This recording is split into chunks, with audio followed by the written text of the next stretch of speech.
तो हाँ जी सर जी, आपकी मैंने कल कुंडली बना के भेजी है। अभी आपकी मैं बेटी की कुंडली बनाने लगा हूँ भावेश्वरी की। और आपने इनका जो सवाल लिख के भेजा कि इनकी पढ़ाई में दिक्कतें आ रही हैं।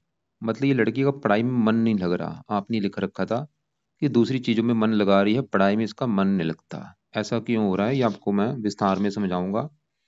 तो जैसे आपकी मैंने कल कुंडली बनाई, आपको मैंने बताया कि कुंडली में 12 घर होते हैं। वो 12 घर यहाँ पे मैंने दोबारा लिख रखे हैं। एक और मैं दोबारा थोड़ा सा रिपीट कर देता हूँ।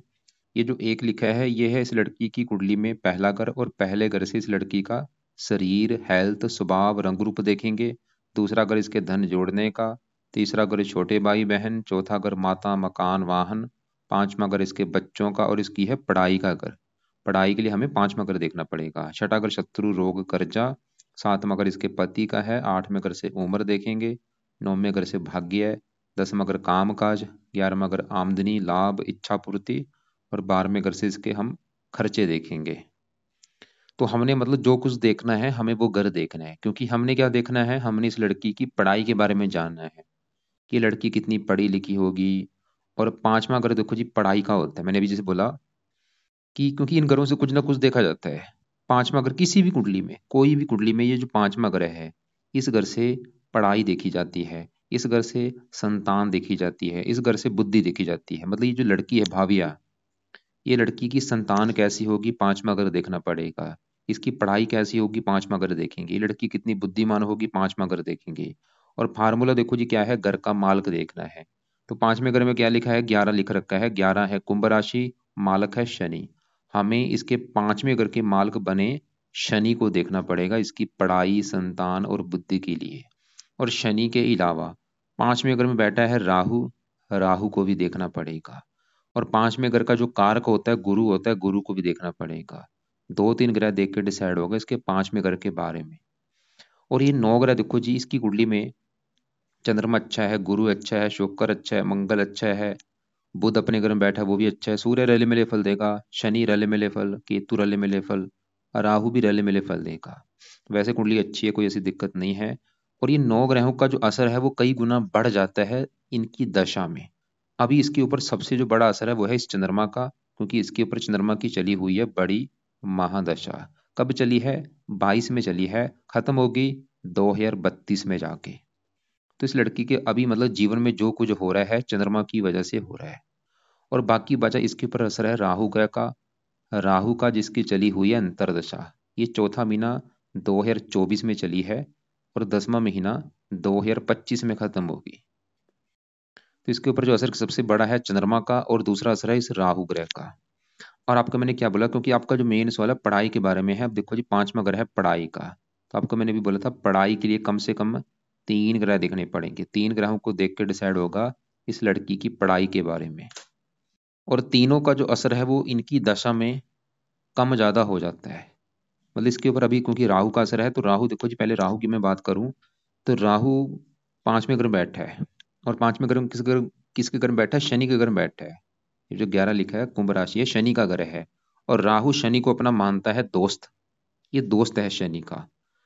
लेकिन फिर भी देखो जी राहु क्या है, एक क्रूर ग्रह है, ये पापी ग्रह है, एक दानव ग्रह है। इस ग्रह को अच्छा ग्रह नहीं माना गया। तो इसकी वजह से राहु इस पांचवें घर में बैठ के पांचवें घर को थोड़ा सा खराब जरूर करेगा। ज्यादा नहीं मैं बोलूंगा, थोड़ा बहुत है फिर भी, क्योंकि अब पांचवा ग्रह इसका है पढ़ाई का। तो राहु इस लड़की की पढ़ाई में दिक्कतें पैदा करेगा। और खास क्योंकि यहाँ पे दिक्कत क्या आ रही है, अभी इसकी दस भी राहु की चढ़ चुकी है। और आप चाहे नोट कर भी लेना कि इसकी जो पढ़ाई में दिक्कतें आ रही हैं, ये चौथा महीना 2024 के बाद आ रही होंगी। पिछले मतलब 4-5 महीने से इसकी पढ़ाई में दिक्कतें ज्यादा आ रही होंगी। तो राहु भाई इसके पांचवें घर में बैठ के इसकी पढ़ाई में दिक्कतें पैदा करेगा। खासकर ये जो समय है अभी इसका, ये दशा भी देखो जी 10वां महीना 25 में खत्म होनी है, पूरा 1 साल पड़ा है। 1 साल अभी इस लड़की की पढ़ाई में दिक्कतें आएंगी बहुत सारी। तो राहु पांचवें घर में बैठ के पढ़ाई में दिक्कतें पैदा करेगा इसके। वैसे चलो शनि की राशि है, ज्यादा नहीं, फिर भी दिक्कतें तो करेगा ही। कोई ना कोई पढ़ाई में दिक्कतें, विघ्न आएगा, पढ़ाई में मन नहीं लगेगा इसका। पांचवा अगर बुद्धि का, बुद्धि भ्रमित कर देगा, डिसीजन सही नहीं ले पाएगी लड़की। पांचवा अगर संतान का भी मैंने बोला है, तो राहु संतान संबंधी भी दिक्कतें पैदा करेगा। अब संतान संबंधी दिक्कतें देखो जी क्या आएंगी, क्योंकि ये जब भी एक फार्मूला है, जब भी किसी किसी भी कुंडली में राहु पांचवें घर में होता है, तो पांचवें घर में बैठ के राहु सर्प दोष बनाता है। एक देखो जी काल सर्प दोष होता है वो अलग है, ये सर्प दोष होता है। इसकी वजह से क्या होता है, ऐसे लोगों को खासकर पुत्र का सुख नहीं मिलता। ऐसे लोगों के लड़कियां ज्यादा होती हैं, पुत्र होता नहीं, या होता है देरी से होता है। तो राहु इस लड़की को पुत्र के सुख में कमी करेगा। देखो जी मैंने क्या बोला है, जहाँ तो पुत्र होगा नहीं, जहाँ होगा देरी से होगा। लेकिन पुत्र का सुख लेकिन लेने के लिए ऐसे लोगों को राहु के उपाय करने चाहिए, तब पुत्र का सुख मिल जाता है। या धार्मिक पाठ पूजा करनी चाहिए। और राहु और भी दिक्कतें पैदा करता है। पांचवें घर में बैठ के राहु गर्भपात भी कराता है। इस लड़की का गर्भपात भी हो सकता है, एक दो बार ये गर्भपात भी करा सकता है, या संतान में देरी कर सकता है। मतलब जैसे मान लो आज इस लड़की का विवाह होता है, तो इसके 2-3 साल हो जाएं, संतान ही ना पैदा हो, ये राहु दिक्कतें करेगा। मैं आपको क्या समझा रहा हूँ कि राहु इसकी संतान में भी दिक्कतें पैदा करेगा। वो दिक्कतें क्या होंगी मुझे भाई कन्फर्म नहीं है, लेकिन दिक्कतें करेगा जरूर। या तो संतान में देरी कर देगा, या लड़कियां ज्यादा कर देगा, या इसका बार बार गर्भपात होगा, या संतान का ऑपरेशन के द्वारा होगा। लेकिन खासकर ज्यादा चांस है इसके लड़कियां ज्यादा होंगी, लड़का कम होगा। ये दिक्कत जरूर करता है, गर्भपात भी हो ही जाता है। चलो अभी देखो जी, अभी तो क्योंकि लड़की पढ़ाई कर रही है, तो अभी जो पढ़ाई में दिक्कत आ रही है वो भी राहु कर रहा है। तो ये 1 साल तक इस लड़की के लिए राहु के आपने उपाय करवाने हैं। जो आप चाहते हैं कि इसकी पढ़ाई में जो दिक्कतें आ रही है वो दूर हो जाए, तो राहु के भाई उपाय कराओ। और जब आप मान लो उसका विवाह करेंगे, विवाह होने के बाद जब ये लड़की संतान पैदा करेगी, उस समय भी इसने राहु के उपाय करने हैं, ताकि इसकी संतान संबंधी कोई दिक्कतें इसको ना आए, कोई गर्भपात ना हो, संतान का ऑपरेशन के द्वारा ना होना। उस समय उपाय करने हैं, अभी भी करे, 1 साल तक उपाय करने हैं। 5वें घर में बैठ के राहु पेट का भी रोग देता है, इसको पेट में भी दिक्कतें आ रही होंगी, हेल्थ भी खराब करेगा इसकी राहु। और भी इसके आप स्वभाव में देख लेना, चिड़चिड़ापन आ रहा होगा। इसका आप देख लेना चाहे कि पिछले 4-5 महीने से इसके मतलब काफी इसकी लाइफ में चेंज आया होगा, इसके स्वभाव में चेंज आ चुका होगा। तो हाँ जी, बात कर रहा था मैं राहु ग्रह की। यहाँ पे देखो जी एक बात है, आप ये मत सोचना कि राहु इसको लड़की को बुरे फल ही देगा, ये कई प्रकार के अच्छे फल भी देगा। कारण क्या है, राहु शनि के घर में बैठा है, मित्र राशि है, और इसकी 3 दृष्टियां हैं। 5वीं दृष्टि पड़ेगा 9वें घर के ऊपर, यहाँ पे उच्च राशि है, भाग्य के लिए अच्छा, वैसे भाग्यशाली बनाता है। लग्न को देख रहा है, मित्र राशि है, लग्न का अच्छा करेगा। राहु के गुण इस लड़की में पाए जाएंगे, लड़की को राहु बुद्धिमान बनाएगा, मेहनती, साहसी, पराक्रमी। और ये 5वें घर में बैठ के शेयर बाजार, सट्टा, लॉटरी में इसकी रुचि पैदा करेगा लड़की की, उसमें इसको फायदा भी होगा। अब उपाय लड़की ने क्या करने हैं, देखो जी। तो राहु के जो पाठ है वो लड़की ने पढ़ने हैं। पहला उपाय है राहु कवच का पाठ पढ़ा करे। इस पाठ को रात को रोजाना पढ़ना है या सुनना है, या शाम को। दूसरा है राहु स्रोत का पाठ। तो दोनों पाठ लड़की ने पढ़ने हैं या सुनने हैं। और तीसरा है राहु का दान करना है। क्योंकि देखो जो आपने बोला है पढ़ाई में दिक्कतें आ रही है, तो दान जरूर करे ताकि ये थोड़ा सा शांत हो। तो 3 उपाय जब तक ये दशा है तब तक आप इस लड़की से कराओ। और भी इसके उपाय हैं, जैसे कि चौथा उपाय है शिव जी की पूजा उपासना से भी राहु अच्छा होता है। शिव जी की पूजा उपासना ये लड़की करे, दुर्गा चालीसा पढ़ ले, उससे भी राहु अच्छा होता है। या हनुमान जी की पूजा उपासना, इनसे इनमें से किसी की पूजा उपासना कर सकती है, शिव जी, दुर्गा चालीसा या हनुमान जी की। जिसकी पूजा उपासना अच्छी लगती है उसकी पूजा उपासना करे। नीले कपड़े कम यूज करे, बल्कि नीले रंग का दान इससे कराओ आप। तो आपको देखो जी, आपका जो सवाल है वो मैंने कवर कर दिया है कि आपका जो सवाल था इस लड़की को लेके कि इसकी पढ़ाई में जो दिक्कतें आ रही हैं क्यों आ रही हैं। तो आपको मैंने बता दिया वो दिक्कतें आने का कारण है राहु की दशा, राहु का 5वें घर में बैठना पढ़ाई के घर में। और आपको मैंने वैसे बोला था 3 ग्रह देखने पड़ेंगे, 5वें घर का मालिक शनि भी देखना पड़ेगा। अब शनि की बात करूं, वो बैठा है यहाँ पे 11वें घर में। 11वां घर है लाभ का घर, आमदनी का घर, बड़े भाई बहन, इच्छा पूर्ति। और शनि 11वें घर से 7वीं दृष्टि से अपने घर को देख रहा है। मतलब शनि फिर भी अपने घर का अच्छा कर रहा है, 5वें घर का। वो तो ये दिखा रहा है कि भाई संतान का सुख अच्छा मिलेगा, और पढ़ाई के लिए अच्छा है, बुद्धि के लिए अच्छा है। और शनि 5वें घर का मालिक है, 5वां घर उठ के चला गया 11वें घर में, आमदनी के घर में, लाभ के घर में। शनि ये दिखा रहा है कि संतान होने के बाद इसको लाभ भी होगा, क्योंकि संतान लाभ के घर में बैठी है, संतान आमदनी घर में बैठी है, संतान इच्छा पूर्ति घर में बैठी है। मतलब संतान पैदा होने के बाद इस लड़की की इच्छाएं पूरी भी होनी शुरू होंगी, इनकम भी बढ़नी शुरू होगी, या संतान के द्वारा इसकी इच्छाएं पूरी होंगी। और शनि की तीसरी दृष्टि पड़ेगी पहले घर के ऊपर, उच्च राशि, तीसरे पहले घर का अच्छा कर देगा, लड़की को समझदार बनाएगा, पढ़ा लिखा बुद्धिमान। 10वीं यहाँ पे पड़ेगी 8वें घर की, उम्र के लिए अच्छा है। मतलब शनि भी इसका अच्छा है, अपने घर को देख भी रहा है। और गुरु संतान, पढ़ाई का, संतान का कारक है 5वें घर का, गुरु ठीक है। तो बस ये राहु के मेन जरूरी उपाय हैं भाई, राहु के उपाय से ये सही हो जाएगी जो इसकी दिक्कत आ रही है पढ़ाई में। अब आगे बढ़ते हैं इसके, देखो जी बात करते हैं हम दूसरे ग्रहों में से। इसकी मैं पहले बात कर लेता हूँ, मंगल की बात करता हूँ। मंगल इस कुंडली में है, इस घर का मालिक सातवें घर का। सातवां घर है इस लड़की के पति का घर। अगर हमने इसके पति का सुख देखना है, पति कैसा होगा, सातवां घर देखना पड़ेगा। और फार्मूला है घर का मालिक देखना है, तो सातवें घर में लिखा है नंबर एक, एक है मेष राशि, मालिक है मंगल। तो पति के लिए इस मंगल को देखना पड़ेगा। पति के लिए वैसे शुक्र और गुरु को भी देखना पड़ेगा, वैसे दोनों अच्छे हैं, शुक्र भी ठीक है गुरु भी ठीक है, लेकिन मेन है मंगल का देखना। तो सातवां घर पति, पति घर का मालिक मंगल जो कि बैठा है यहाँ पे आके नौवें घर में, भाग्य घर में। तो मंगल मतलब पति घर का मालिक है, भाग्य घर में बैठा, मतलब पति चला गया भाग्य घर में। मंगल ये दिखा रहा है कि पति के आने के बाद इस लड़की का भाग्य भी साथ देना शुरू हो जाएगा और पति का सुख अच्छा मिलेगा मंगल की वजह से। और खासकर पति के आने के बाद इसका भाग्य साथ देगा, जब पति के द्वारा इसका भाग्य दे होगा, मतलब इस पति इसका भाग्य दे करेगा लड़की का। इसका जो पति है वो इसका भाग्य दे करेगा, या उसके आने के बाद इसका भाग्य साथ देना शुरू हो जाएगा। और मंगल इस दूसरे घर का भी मालिक है, दूसरा घर है धन जोड़ने का, दूसरे घर में 8 लिखा है, मालिक मंगल। धन भाग्य, भाग्यवंश इसको धन भी मिलेगा लाइफ में, मतलब किस्मत की बदौलत, इसकी जो किस्मत है उसकी बदौलत इसको धन भी मिलता रहेगा। अब आगे बढ़ते हैं इसके, यहाँ पे शुक्र की बात करता हूँ। शुक्र बैठा है 10वें घर में। 10वां घर है लड़की के काम काज का घर। ये लड़की जो है काम काज क्या करेगी भाई, 10वां घर देखेंगे। 10वां घर इसके पिता का भी है, सरकार भी यहाँ से देखी जाती है, और मान प्रतिष्ठा। और फार्मूला देखो जी क्या है, घर का मालिक देखना है, तो 10वें घर में लिखा है नंबर 4, 4 है कर्क राशि, मालिक है चंद्रमा। हमें 10वें घर के मालिक इस चंद्रमा को भी देखना पड़ेगा, और चंद्रमा के अलावा 10वें घर में शुक्र बैठा है, शुक्र को भी देखेंगे। तो पहले मैं 10वें घर के मालिक चंद्रमा की बात करूं, वो बैठा है तीसरे घर में, और वहां पे बैठा है गुरु की राशि है मित्र राशि। मतलब चंद्रमा सवाल की अच्छा है बुरा है, वो अच्छा है, क्योंकि एक तो घर भी ठीक है और ऊपर से मित्र की राशि है, तो अच्छे फल क्या देगा। काम काज घर का मालिक चंद्रमा इसके काम काज के लिए बहुत अच्छा है, काम काज का सुख अच्छा मिलेगा इसको, पिता का सुख अच्छा मिलेगा, मान प्रतिष्ठा अच्छी मिलेगी। और चंद्रमा जहाँ बैठा तीसरा घर है छोटे भाई बहनों का। और चंद्रमा एक लीड्स ग्रह है, इसको छोट क्योंकि ये यहाँ पे अगर पुरुष ग्रह होता हो तो छोटा भाई होता है, लेकिन लीड्स ग्रह है चंद्रमा, तो छोटी बहन का सुख देख रहा है, छोटी बहन होगी उसका सुख अच्छा है, वो भी इसको प्यार करने वाली होगी, उससे प्रेम अच्छा मिलेगा छोटी बहन से। चंद्रमा इसको मेहनती बनाएगा, साहसी पराक्रमी। तो चंद्रमा की देखो जी जो बड़ी दाय चल रही है वो अच्छा है। क्या अच्छे फल देगा, काम काज के लिए अच्छा है, पिता सरकार मान प्रतिष्ठा, मेहनती साहसी, माता का कारक है, माता के लिए अच्छा है, कई प्रकार के अच्छे फल देगा। अब 10वें घर में शुक्र की बात करूं, शुक्र भी इस 10वें घर का अच्छा करेगा, क्योंकि शुक्र इस पहले घर का मालिक है, लग्नेश है।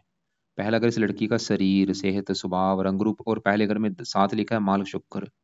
तो शुक्र इसका शरीर अच्छा रखेगा, हेल्थ अच्छी, स्वभाव अच्छा, रंग रूप अच्छा, पर्सनैलिटी अच्छी। और शरीर चला गया 10वें घर में शुक्र। 10वें घर में बैठ के शुक्र भी इसको काम काज का सुख अच्छा देगा। कौन सा काम काज, शुक्र से जुड़ा काम काज। देखो जी अगर ये लड़की काम काज करना चाहती है, इसको चाहिए कि शुक्र का जुड़ा काम करे, जहाँ ये शुक्र का जुड़ा ही काम करेगी, ज्यादा इसके चांस है शुक्र के जुड़े काम करने की। या फिर 10वें घर के मालिक चंद्रमा से जुड़े ये काम करेगी। अब इनके जो काम है वो आपको मैं दिखा देता हूँ। शुक्र के देखो जी जो काम होते हैं, शुक्र है फिल्म इंडस्ट्री जुड़ा, ये लड़की फिल्म इंडस्ट्री जुड़े काम करेगी, ज्यादा चांस है। जैसे कि अभिनेता हो गया, संगीतकार, गीतकार, चित्रकार, ब्यूटी पार्लर का काम हो गया, मैरिज ब्यूरो, विवाह से संबंधित काम हो गया, रेस्टोरेंट हो गया, ये शुक्र के काम है। मतलब इसके ज्यादा चांस है लड़की के शुक्र के जुड़े काम करने की। फैशन डिजाइनिंग हो गया, और ब्यूटी पार्लर का काम हो गया, ड्रेस डिजाइनिंग हो गया, संगीतकार, गीतकार, डेकोरेशन का काम हो गया, चित्रकला, विवाह से संबंधित काम हो गया, सजावटी वस्तुएं, रेस्टोरेंट हो गया, होटल, सफेद पदार्थ, दूध से बने पदार्थ। ये सेम काम चंद्रमा के भी हैं, जो सफेद पदार्थ होते हैं या दूध से बने पदार्थ, ये चंद्रमा के भी काम है। तो ज्यादा चांस है शुक्र के जो भी काम है उनसे जुड़ा ये लड़की काम करेगी, ये पक्का कन्फर्म है। या चंद्रमा के जुड़े काम, क्योंकि 10वें घर का मालिक चंद्रमा है और चंद्रमा के जुड़े ये काम है। जल से जुड़ा कोई भी काम हो गया, पानी से जुड़ा काम, सफेद रंग से जुड़ा काम हो गया। तो आप ये कोशिश करना, अगर ये लड़की फिल्म इंडस्ट्री में जाना चाहती है, इसको जाना चाहिए, उसमें इसको काफी सफलता मिलेगी। मतलब फिल्म इंडस्ट्री जुड़ा कोई भी काम जो हो, देखो जी फिल्म इंडस्ट्री में काफी काम होते हैं, एक्टर भी होता है, संगीतकार भी होता है, गीतकार होता है वहाँ पे, डेकोरेशन का काम हो गया, ब्यूटी पार्लर का काम हो गया, मैरिज ब्यूरो, ऐसे काम ये लड़की करेगी। या 10वीं घर के मालिक चंद्रमा के जुड़े काम करेगी। 10वां घर सरकारी कामों के लिए अच्छा है, मान प्रतिष्ठा अच्छी। 7वीं दृष्टि से शुक्र चौथे घर को देख रहा है, माता मकान वाहन के लिए अच्छा है, मकान वाहन का सुख अच्छा मिलेगा इसको। अब आगे बढ़ते हैं, इसके दूसरे घर में बैठे गुरु की बात करता हूँ। दूसरा घर मैंने बोला था लड़की के है धन जोड़ने का, और दूसरे घर में 8 लिखा है, मालक मंगल हम देख चुके हैं। और दूसरे घर में बैठे अब गुरु को देखेंगे, तो गुरु बैठा है दूसरे घर में मंगल के घर में। मंगल को अपना मानता है दोस्त, और गुरु है इस तीसरे घर का मालक। तीसरा घर मेहनत, मेहनत धन। गुरु ये दिखा रहा है कि लड़की खुद की मेहनत के बल पर भी धन कमाएगी। गुरु मतलब इसको धनी बनाएगा कैसे? मेहनत के बल पर भी इसको धन मिलेगा। गुरु पति का कारक है, पति से भी धन मिलेगा। संतान का कारक है, संतान से भी धन मिलेगा। और गुरु इस छठे घर का भी मालक है, रोग शत्रु दुश्मन से भी इसको धन मिलेगा। ननिहाल से भी इसको धन मिलेगा, जो इसका ननिहाल है उससे भी इसको धन मिलेगा। 3 दृष्टियां हैं, 5वीं यहाँ पे, 7वीं यहाँ पे। उम्र के लिए अच्छा है, 9वीं पड़ेगी 10वें घर के ऊपर उच्च राशि। गुरु काम काज के लिए बहुत अच्छा है, काम काज का सुख बहुत अच्छा मिलेगा। 12वें घर में बैठे सूर्य बुध की बात करूं, बुध है इस घर का मालिक 9वें घर का। 9वें घर से मैंने बोला था भाग्य लड़की का देखेंगे, तो भाग्य देखना है 9वां घर। 9वें घर में क्या लिखा है? 3, 3 है मिथुन राशि, मालिक इसका बना बुध। तो भाग्य देखना है, बुध से देखना पड़ेगा। और बुध कहाँ चला गया? 12वें घर में, जो कि है विदेश का घर। भाग्य विदेश के घर में बैठा है। बुध ये दिखा रहा है कि अगर ये लड़की जन्मभूमि से दूर जाती है, जो इसकी जन्मभूमि है वहां से दूर जाएगी, वहां पे इसका भाग्य जरा साथ देगा। मतलब जन्मभूमि से दूर जाके भी इसका भाग्य साथ देगा। या कोई विदेशी व्यापार करती है, या और बुध 12वें घर में वैसे अपने घर में बैठा है, विदेश में इसको ज्यादा फायदा होगा, क्योंकि अपने ही घर में बैठे हैं। यहाँ पे 2 घर है बुध के, 12वां घर भी अपना है और 9वां घर भी। बुध की दशा में ये योग बनेगा, क्योंकि ये जो ग्रह है ज्यादा एक्टिवेट होते हैं दशा में। मान लो इसके ऊपर आगे आज मान लो बुध की दशा होती, तो इस लड़की की इच्छा होगी कि मैं घर से दूर जाना चाहती हूँ, और इसको फायदा भी होगा वहां पे। और भी कई प्रकार के बुद्ध अच्छे फल देगा, बुद्धिमान बनाएगा, समझदार गुणी बनाएगा इसको। साथ में सूर्य बैठा है, सूर्य भी इस घर का मालिक है, 11वें घर का, लाभ का, आमदनी। 11वें घर में क्योंकि 5 लिखा है, मालिक सूर्य है। आमदनी 12वें घर में, विदेश के घर में बैठी, मतलब या तो ये कोई विदेशी व्यापार करेगी या विदेश में जाएगी, वहां पे इसको फायदा होगा। और विदेश का मतलब होता है घर से दूर जाना, मतलब इसकी जो जन्मभूमि है वहां से दूर जाएगी, वहां पे इसको फायदा है। तो यहाँ पे देखो जी, हमने इसका चंद्रमा देखा जो कि इसके काम काज के लिए अच्छा है। शुक्र भी इसके काम काज के लिए अच्छा है। मंगल पति के लिए अच्छा है, बल्कि पति के आने के बाद इसका भाग्य होगा, मंगल ये दिखा रहा है। गुरु भी अच्छा है, और शनि रले मिले फल देगा। बुध अच्छा अपने घर में बैठा है, घर से दूर जाएगी, वहां पे भाग्य जरा साथ देगा। और राहु मैंने बोला पढ़ाई में दिक्कतें पैदा करेगा, और संतान संबंधी दिक्कतें पैदा करेगा इसको। वैसे तो कुंडली तकरीबन ठीक है, कोई ऐसी दिक्कत मुझे नहीं लगी। बाकी आपका जो सवाल है कि पढ़ाई में जो दिक्कतें आ रही हैं, वो बिल्कुल 100 में से 100% कारण राहु है भाई। और आप चाहे नोट कर भी लेना, ये दिक्कतें अभी बड़ी होंगी जब से ये दशा चली है। दिक्कतें वैसे पहले भी दे रहा होगा, लेकिन क्योंकि दशा में इनका जो असर है वो बढ़ जाता है, तो दिक्कतें अभी बढ़ चुकी होंगी। तो राहु के उपाय इस लड़की से करवाए जाएं। राहु कवच का पाठ, स्रोत का पाठ, दोनों पाठ पढ़ने हैं, या इनको सुना करे, दान करे। शिव जी, दुर्गा चालीसा, हनुमान जी, इनमें से किसी की पूजा उपासना करे। इसके अलावा और क्या उपाय करने हैं? इसके अलावा देखो जी, इसके ऊपर है चंद्रमा की बड़ी महादशा, 22 में चली है, 32 में खत्म होगी, जो कि बिल्कुल अच्छा है। फिर भी चंद्रमा का मैं बोलूंगा कि लड़की मंत्र याप किया कर, इससे इसका अच्छा फल और बढ़ेगा। इसका जो मंत्र है वो है ओम सोम सोमाय नमः। ओम सोम सोमाय नमः कब करना है? जब ये शिव जी के मंदिर में जाएगी, वहां पे बैठ के 5 मिनट बैठ जाए या 10 मिनट बैठ के ये मंत्र याप किया करे, या चाहे घर पे ही कर ले, करे जरूर सुबह के टाइम। राहु के जो पाठ है वो रात को करने हैं या शाम को, उन इन्हें सुबह नहीं करना। सुबह सिर्फ चंद्रमा का मंत्र करना है। तो राहु के पाठ रात को या शाम को करने हैं, खासकर रात का समय ज्यादा अच्छा है। और चंद्रमा के लिए पहला उपाय है कि चंद्रमा का मंत्र करे लड़की। दूसरा उपाय है, चंद्रमा के जो देवता है वो है शिव जी। तो यहाँ पे देखो जी, शिव जी की पूजा उपासना से इसका चंद्रमा जो है वो भी अच्छा होगा, राहु भी अच्छा होगा। चंद्रमा वैसे तो अच्छा है, बस अच्छे बल बढ़ जाएंगे। और रत्न की बात करूँ, रत्न लड़की ने कोई दार नहीं करना अभी फिलहाल। सिर्फ जो पाठ पूजा मैंने बोले वो इससे कराओ आप। और बाकी आप ऐसा करना, फिर भी अगर आपको लग रहा है कि कोई बात आपने पूछनी है या कुछ समझ नहीं लगा, चाहे मुझे व्हाट्सअप कर लेना, चाहे आप मुझे कॉल कर लेना दोपहर को 1-2 के बीच में।